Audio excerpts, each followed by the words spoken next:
Diqqat xalq, tezkor xabar. Prezident Shavkat Mirziyoyev pensiya tizimini isloh qilish bo'yicha takliflar bilan tanishdi. Hozirda fuqarolar ish haqining 0,1% ni jamg'arib boriladigan pensiya hisobvarag'iga o'tkaziladi. Ushbu mablag'larga hisoblanadigan yillik 10% daromad bank omonatlaridan qariyb 2 barobar kam.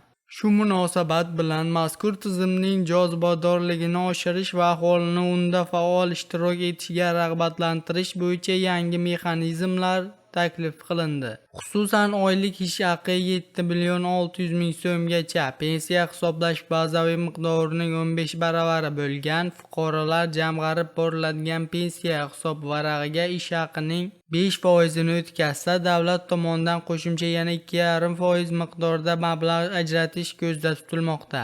Oylik ish haqi 7,600,000 so'mdan yuqori bo'lgan fuqarolar uchun esa ijtimoiy soliqning shu miqdordan oshgan qismining 1% ni ularning jamg'arib boriladigan pensiya hisobvarag'iga o'tkazish rejalashtirilmoqda.